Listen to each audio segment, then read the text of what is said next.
ನಮಸ್ಕಾರ, ಶುಭೋದಯ ಪ್ರೀತಿಯ ವೀಕ್ಷಕರೆಲ್ಲರಿಗೂ ಸಂಕಲ್ಪ ಸುದ್ದಿ ಕಾರ್ಯಕ್ರಮಕ್ಕೆ ಆತ್ಮೀಯ ಪ್ರೀತಿಯ ಸ್ವಾಗತ ಹೇಳ್ತಾ ಇರೋದು ನಾನು ಅನುಷಾ.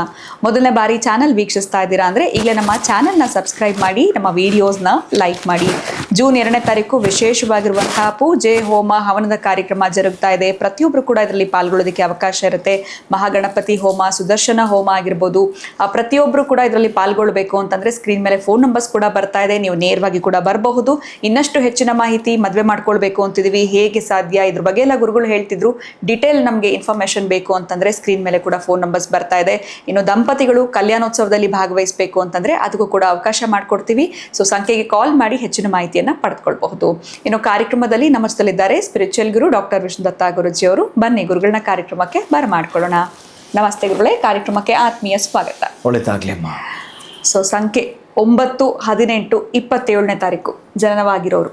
ಸೊ ಏನು ಮಾಡಿಕೊಂಡ್ರೆ ಲೈಫಲ್ಲಿ ಸಕ್ಸಸ್ ಅನ್ನೋವಂಥದ್ದನ್ನ ಕಾಣ್ತಾರೆ? ಇವ್ರಿಗೆ ಏನಾದರೂ ರೆಮಿಡಿಯ ಅವಶ್ಯಕತೆ ಇದೆಯಾ, ಅಥವಾ ಏನು ಮಾಡಿದ್ರೆ ಇವರಿಗೆ ಒಳಿತನ್ನು ಕಾಣಬಹುದು ಗುರುಗಳೇ, ಅವರ ಒಂದು ಲೈಫ್ನ ಸಕ್ಸಸ್?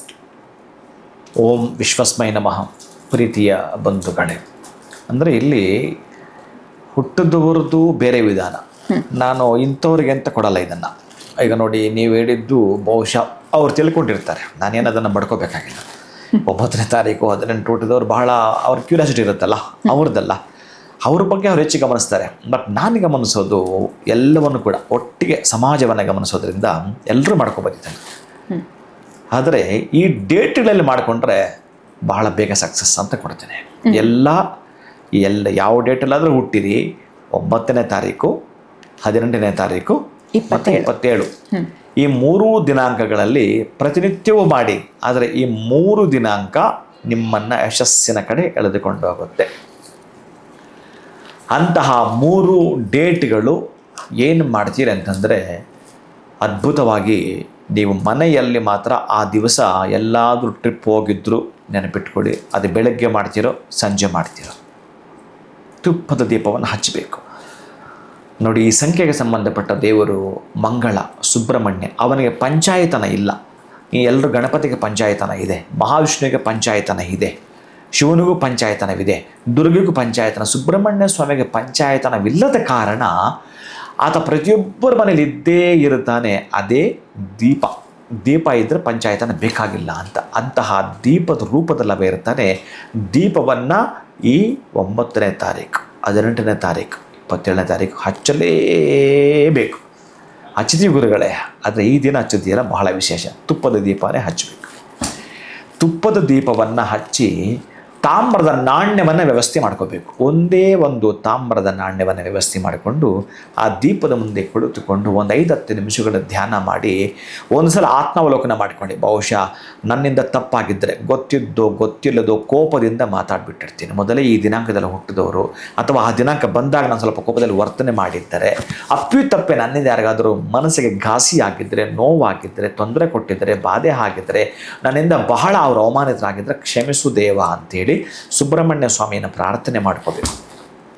ಆ ದಿವಸ ಕುಳಿತುಕೊಂಡು ಪ್ರಾರ್ಥನೆ ಮಾಡಿಕೊಂಡು, ನನ್ನಿಂದ ಯಾವುದೇ ಕಾರಣಕ್ಕೂ ಯಾರಿಗೂ ತೊಂದರೆ ಆಗಬಾರ್ದು, ಬೇರೆಯವರಿಂದಲೂ ಕೂಡ ನನಗೂ ಆಗಬಾರ್ದು ಅನ್ನೋದನ್ನು ನೀವು ಸುಬ್ರಹ್ಮಣ್ಯ ಸ್ವಾಮಿ ಮುಂದೆ ಕುಳಿತುಕೊಂಡು ಹೇಳಿಕೊಳ್ತಾ ಆ ಒಂದು ತಾಮ್ರದ ನಾಣ್ಯವನ್ನು ಕೈಲಿ ಹಿಡಿದುಕೊಂಡು ಒಂದು ವಿಶೇಷವಾಗಿ ಬೆಳಗ್ಗೆ ಸಂಜೆ 2 ಸಂದರ್ಭದಲ್ಲಿ ಮಾಡ್ಬೋದು. ಈ ದಿನಾಂಕದಂದು ಅಥವಾ ಸಂಜೆ ಮಾಡ್ತೀನಿ ಅಂದರೂ ಕೂಡ ಪರವಾಗಿಲ್ಲ. ಪ್ರೀತಿಯ ಬಂಧುಗಳೇ, ನನಗೆ ಪ್ರತಿನಿತ್ಯ ಮಾಡೋಕ್ಕಾಗುತ್ತೆ ಮಾಡಲ್ಲ ಅಂತಂದರೆ ಆನಂದವಾಗಿ ಮುಂದುವರಿಸಿ, ಅಭ್ಯಂತರವಿಲ್ಲ. ಅದರ ಪ್ರಧಾನವಾಗಿ ಈ ದಿನಾಂಕಗಳಿದಾವಲ್ಲ, ನಿಮಗೆ ಪರೀಕ್ಷೆಯನ್ನು ಬರೆದಾಗಿದೆ, ರಿಸಲ್ಟ್ ಕೊಡಬೇಕಲ್ಲ, ರಿಸಲ್ಟ್ ಕೊಡೋದೇನಾಯಿತು, ಪರೀಕ್ಷೆ ಬರೆಯೋ ದಿನ ಅಲ್ಲ ನಿಮಗಿದು. ಹಿಂದೆಂದೋ ಕಷ್ಟಪಟ್ಟಿದ್ದೀರಿ, ಏನೋ ಆಗ್ತಾಯಿದೆ, ಬಟ್ ಯಾಕೋ ಆಗ್ತಿಲ್ಲ.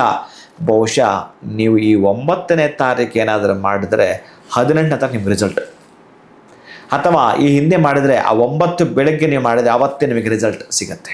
ಅಷ್ಟು ಬೇಗ ಅದೇ ದಿನ ನೀವು ಯಾವಾಗ ದೀಪ ಹಚ್ಚಿದ್ರೆ ಅದೇ ದಿನ ರಿಸಲ್ಟ್ ಪಡ್ಕೊಳ್ಳೋಂಥ ದಿನ ಆಗಿರುತ್ತೆ. ಆ ತಾಮ್ರದ ನಾಣ್ಯವನ್ನು ದೀಪಕ್ಕೆ ಸ್ವಲ್ಪ ಅದು ಹುರಿತಾ ಇರುತ್ತಲ್ಲ, ಆ ದೀಪದ ಮೇಲ್ಭಾಗದಲ್ಲಿ ಇಡಬೇಕು.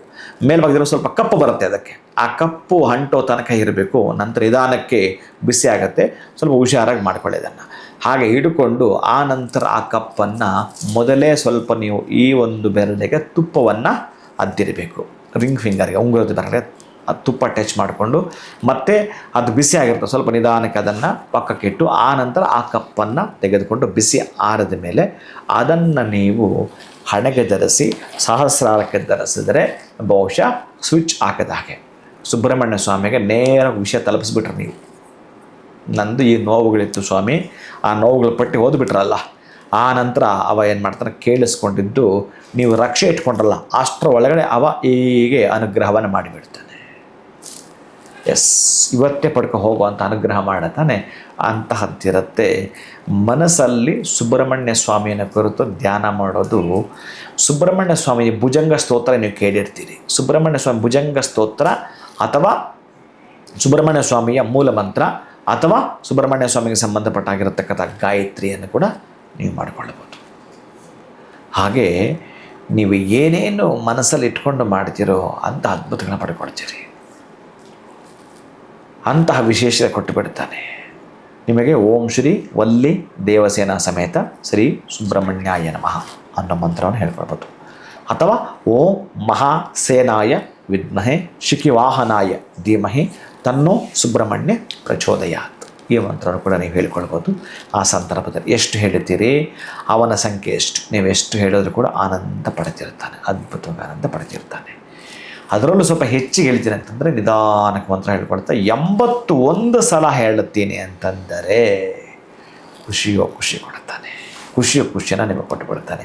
ಶತ್ರುಗಳು ಮಿತ್ರರಾಗ್ತಾರೆ. ಮಿತ್ರರಿಂದ ಅತ್ಯಂತ ಅನುಕೂಲತೆಯನ್ನು ಪಡೆದುಕೊಳ್ಳುತ್ತೀರಿ ಪ್ರೀತಿಯ ಬಂಧುಗಳೇ. ಅದರಲ್ಲೂ ಈ ದಿನಾಂಕಗಳೇನಾದರೂ 9 ಅನ್ನೋದು ಮಂಗಳವಾರ ಬಿದ್ದುಬಿಟ್ಟು 18 ಅನ್ನೋದು ಗುರುವಾರ ಅಥವಾ ಭಾನುವಾರ ಬಿದ್ದುಬಿಟ್ರೆ 27 ಅನ್ನೋದು ಕೂಡ ಅಷ್ಟೇ ಈ ಮಂಗಳವಾರ ಗುರುವಾರ ಭಾನುವಾರ ಬಿಟ್ಟು ಅಂದರೆ ನಿಮ್ಮ ಆಕಾಂಕ್ಷೆಗಳು ಶೀಘ್ರವಾಗಿ ನೆರವೇರ್ತವೆ.